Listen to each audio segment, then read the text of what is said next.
नमस्कार और स्वागत है। आज हम सीधे मुद्दे पर आते हैं। हाल के एसएससी मतलब कर्मचारी चयन आयोग के विरोध प्रदर्शनों पर। जी। खासकर वो जो सिलेक्शन पोस्ट फेज 13 परीक्षा को लेकर हुआ, जुलाई-अगस्त 2025 वाली। हाँ, उसमें जो कथित गड़बड़ियां हुई उसको लेकर छात्रों में काफी गुस्सा था। बिल्कुल। सुनने में आया कि सर्वर क्रैश हुए, कई सिस्टम ही फ्रीज हो गए। हाँ, और ये भी खबरें थी कि प्रश्न पत्र रिपीट हुए। ये तो गंभीर बात है। और ऊपर से कई छात्रों को तो मतलब 500-600 किलोमीटर दूर सेंटर दे दिया। सोचिए जरा। और फिर कुछ परीक्षाएं तो बिना किसी सूचना के रद्द भी कर दी गईं। ये सब चीजें छात्रों का गुस्सा भड़काने वाली थी। हाँ, तो आज हम इसी सब पर बात करेंगे और हमारे पास स्रोत भी कई हैं, जैसे टेक्स्ट बुक और इकोनॉमिक टाइम्स की रिपोर्ट्स हैं। जी। और रेडिट और पत्रिका जैसे प्लेटफॉर्म्स पर छात्रों और शिक्षकों की सीधी बातें भी हैं। साथ ही भर्ती प्रक्रियाओं पर ई-ज्ञान कोश और हाँ, राष्ट्रीय शिक्षा नीति 2020 एनईपी जैसे दस्तावेज भी देखेंगे। तो मकसद सिर्फ ये नहीं कि एसएससी में क्या हुआ, है ना, बल्कि ये समझना है कि ये घटनाएं कैसे बड़े मुद्दों से जुड़ती हैं। बिल्कुल। भर्ती प्रक्रियाओं की अपनी चुनौतियां हैं, परीक्षा सिस्टम की विश्वसनीयता का सवाल है और फिर एनईपी 2020 के जो बड़े लक्ष्य हैं। हाँ, उनसे ये सब कैसे जुड़ते हैं? दिल्ली में तो काफी प्रदर्शन हुए जंतर मंतर सीजीओ कॉम्प्लेक्स के बाहर। जी, और इकोनॉमिक टाइम्स ने रिपोर्ट किया कि कुछ जगहों पर लाठीचार्ज के आरोप भी लगे। और वो हैशटैग भी चले, हैशटैग एसएससी सिस्टम सुधारो, hashtag SSC mismanagement. Neetu ma'am जैसी टीचर्स भी जो खुद कथित तौर पर लाठीचार्ज का शिकार हुई, वो भी सामने आई। हाँ, वो आवाज बनी। टेक्स्ट बुक की रिपोर्ट देखें तो छात्रों की मांगे सीधी हैं। वे चाहते हैं कि परीक्षा प्रक्रिया पारदर्शी हो। सही बात है। और जो परीक्षाएं रद्द हुई वो दोबारा हों। बिल्कुल। और जो वेंडर है, एडुक्विटी और दूसरे जिम्मेदार अधिकारी, उन पर कार्रवाई हो। और लाठीचार्ज की जांच की भी मांग है। मतलब मूल बात है निष्पक्षता और जवाबदेही, है ना? जी बिल्कुल। Fairness and accountability. तो क्या सिर्फ प्रक्रिया सुधारना काफी होगा, या ये जो वेंडर और अधिकारियों पर कार्रवाई की मांग है, ये दिखाती है कि भरोसा कितना टूट चुका है? ये बहुत अहम सवाल है। देखिए, जब सिस्टम पर से भरोसा उठता है ना, तो सिर्फ नियम बदलना काफी नहीं होता। ये दिखाना पड़ता है कि हाँ, अगर गड़बड़ी हुई है तो जिम्मेदारी तय होगी। अच्छा, वैसे वो एसएससी स्टेनोग्राफर परीक्षा का क्या हुआ?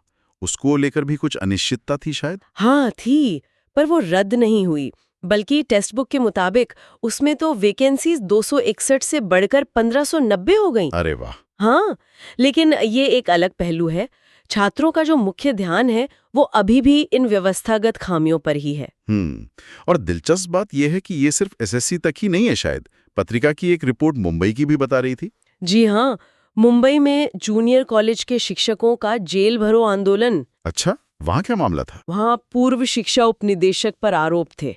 नियुक्ति में, वेतन भुगतान में देरी, मतलब भ्रष्टाचार के आरोप। ओह, तो ये पैटर्न सा लग रहा है फिर तो। लगता तो यही है। मतलब समस्या शायद सिर्फ परीक्षा कराने तक ही सीमित नहीं है। सही कहा। ये तो नियुक्ति, सैलरी, इन सब बुनियादी प्रशासनिक चीजों में भी दिक्कतें और भ्रष्टाचार के आरोपों तक जा रही है बात। जी, और यहीं पर भर्ती के वो सिद्धांत काम आते हैं जिनकी बात ई-ज्ञान कोश जैसे स्रोत करते हैं। निष्पक्षता, पारदर्शिता, योग्यता। बिल्कुल। एसएससी हो या यूपीएससी, इन एजेंसियों का तो काम ही यही है कि इन सिद्धांतों पर चलें। हाँ, इनकी भूमिका बहुत महत्वपूर्ण है। लेकिन फिर ये एसएससी परीक्षण में हुई गड़बड़ियां या वो मुंबई वाले आरोप, ये तो इन सिद्धांतों के बिल्कुल उलट तस्वीर है। एकदम।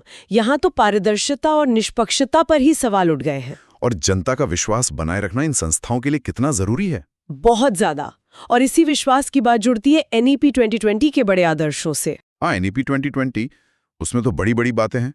गुणवत्ता, समानता। रटने की बजाय समझने पर जोर, समग्र मूल्यांकन की बात है, जैसे वो पारक सिस्टम का प्रस्ताव है। हाँ, ताकि बच्चों को सिर्फ नंबरों से ना आंका जाए। बिल्कुल। और परीक्षा का तनाव कम करना, शिक्षकों के लिए ऊंचे मानक तय करना, एनपीएसटी, और शिक्षा पर खर्च बढ़ाना, वो जीडीपी का 6% वाला लक्ष्य। हाँ, लक्ष्य तो बहुत ऊंचे हैं, लेकिन फिर जमीन पर ये एसएससी जैसी घटनाएं क्यों हो रही हैं? यही तो सवाल है। रेडिट पर छात्रों की बातें देखिए, कोचिंग पर कितनी निर्भरता है, इन हाई स्टेक्स परीक्षाओं का कितना दबाव है, और अब ये परीक्षा मैनेजमेंट की समस्याएं।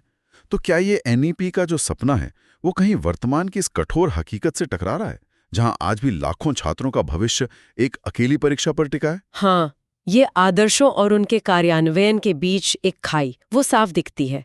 एनईपी के लक्ष्य बहुत अच्छे हैं, पर उन्हें जमीन पर उतारना वो असली चुनौती है, खासकर जब बुनियादी प्रक्रियाएं ही सवालों में हों। तो कुल मिलाकर कहें तो एसएससी का ये विरोध सिर्फ एक परीक्षा की गड़बड़ी नहीं है। नहीं, ये भर्ती प्रक्रियाओं की विश्वसनीयता, प्रशासनिक जवाबदेही और हमारी शिक्षा नीति के जो ऊंचे लक्ष्य हैं और उनके जमीनी कार्यान्वयन के बीच का जो अंतर है उसे दिखाता है। बिल्कुल सही कहा।